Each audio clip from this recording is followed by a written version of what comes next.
Hello viewers, welcome to my cooking channel. மகிழ்வோடு சமைக்கலாம் வாங்க. இன்னைக்கு சிம்பிளா மஷ்ரூம் வச்சு mushroom rice, mushroom biryani, mushroom pulao எப்படி வேணும்னு சொல்லிக்கலாம். அதை எப்படி செய்யலாம்னு பார்க்கலாமா?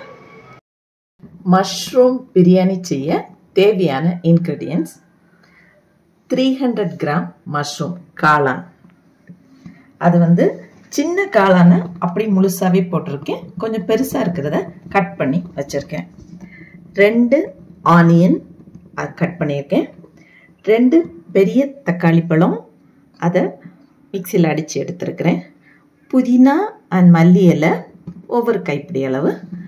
2 பச்சை மிளகாய் காரத்துக்கு ஏற்ற மாதிரி போட்டுக்குங்க. 1 டேபிள் ஸ்பூன் கர்டு. இதில் 1/4 டீஸ்பூன் மஞ்சள் பொடி, 1/4 டீஸ்பூன் பெருஞ்சீரக பொடி, சோம்பு சொல்லுவோம்ல அது. இது 1 டீஸ்பூனுக்கு கரம் மசாலா, ஒரு சின்ன பட்டை, 2 கிராம்பு, 2 ஏலக்காய், ஒரு சின்ன துண்டு நட்மெக் அப்படி எல்லாம் சேர்த்து பொடிச்சு 1 டீஸ்பூன். இது 1 டேபிள் ஸ்பூன் இஞ்சி பூண்டு பேஸ்ட்.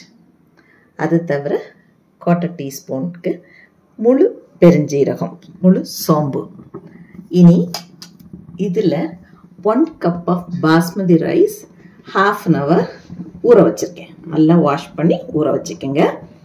இப்போது ஸ்டவ் ஆன் பண்ணி ஒரு குக்கர் வச்சு அதில் கொஞ்சமாக எண்ணெயும் நெய்யும் விட்டுருக்கேன். அதில் ஆயில் ஹீட்டான இது முழு பெருஞ்சீரகம் போட்டிருக்கேன். அது கூடவே நம்ம கீரி வச்ச பச்சை மிளகாய் அதையும் போட்டுக்கலாம். கீரி போடுங்க, இல்லைன்னா அது பட்டப்பட்டன்னு வெடிக்கும். அதனால் அது கீரி போட்டுட்டு கொஞ்சம் வதக்கிக்கலாம்.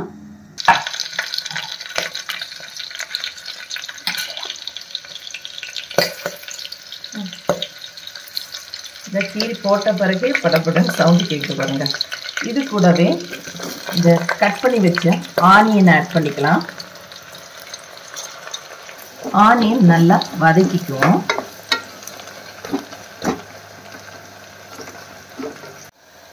தேவையான அளவு சால்ட் கொஞ்சம் ஆட் பண்ணிக்குவோம்.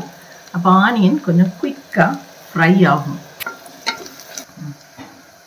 இந்த அளவுக்கு ஃப்ரை ஆன உடனே இதில் இஞ்சி பூண்டு பேஸ்ட் போட்டுக்குவோம். இஞ்சி பூண்டு பேஸ்ட்டு கொஞ்சம் வதக்கிக்கலாம். இஞ்சி பூண்டு பேஸ்ட்டு வதங்கியாச்சு. இப்போ இது கூட புதினா மல்லி இலை அதையும் சாப் பண்ணி ஆட் பண்ணிக்கோங்க. இது கூடவே இந்த தக்காளி பழம் அதையும் ஆட் பண்ணிக்கலாம். இனி எல்லாம் சேர்த்து ஃப்ரை பண்ணிக்கலாம். சிம்பிளான மஷ்ரூம் பிரியாணி. அது நான் பாருங்கள் எண்ணெய் பிரிஞ்சு வருது. இதில் நான் 1 டேபிள் ஸ்பூன் அந்த கர்டையும் ஆட் பண்ணிக்கிறேன். இதையும் சேர்த்து நல்லா ஃப்ரை பண்ணிக்கலாம். நல்லா வதக்கி கொடுத்துக்கலாம். காரம் பச்சை மிளகாயில் உள்ள காரம் தான். உங்களுக்கு தேவைப்பட்டால் கூடுதலாக நீங்கள் ஆட் பண்ணிக்கோங்க. தயிர் போட்டு வதக்கியாச்சு.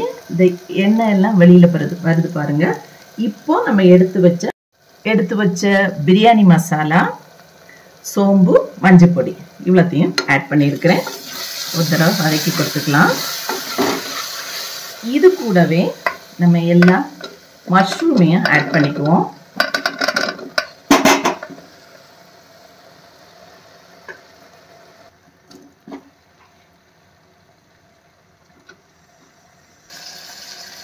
பாருங்க, மஷ்ரூம் வதங்கிருச்சு, சுருங்கிருச்சு பாருங்க வதங்கும் போது.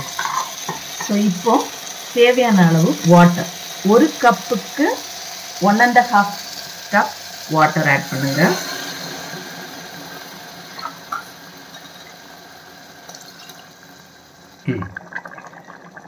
அதில் விட்ட தண்ணி கொதிச்சாச்சு.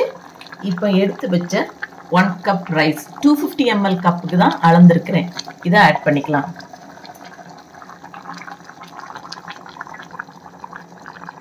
தண்ணி திரும்பவும் கொதிக்க ஆரம்பிக்குது. இந்த ஸ்டேஜில் நீங்கள் உப்பு காரம் எல்லாம் பார்த்துக்குங்க. பச்சை மிளகாயில் உள்ள காரம் பத்தலைன்னா கொஞ்சமாக சில்லி பவுடர் தேவைப்பட்ட ஆட் பண்ணிக்கோங்க. எனக்கு போதும். தண்ணியில் உள்ள உப்பு கரெக்டாக இருந்ததுன்னா நமக்கு ரைஸ்லேயும் கரெக்டாக இருக்கும். ஒரு கொதி கூட கொதிச்சு பிறகு இதை மூடி வச்சிடலாம். இப்போ குக்கரை மூடிடலாம். மூடிட்டு சிம்லாக்கி ஒரு விசில் போட்டுக்குவோம். 10 minutes இல்லைன்னா ஒரு விசில். பார்த்துடலாம்.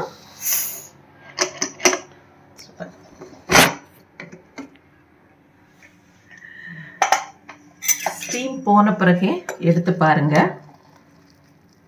சூப்பரா ரெடியா இருக்கு பாருங்க. மஷ்ரூம் பிரியாணி சிம்பிளா கொஞ்ச நேரத்திலேயே உதிரி உதிரியா அழகா செய்து முடிச்சிடலாம். மகிழ்வோடு சமைக்கலாம் வாங்க. சேனல்ல பாருங்க, சமைங்க, ருசிங்க, மகிழுங்க. அதோடு கூட please subscribe my channel, like and share with your friends and relatives. Thank you.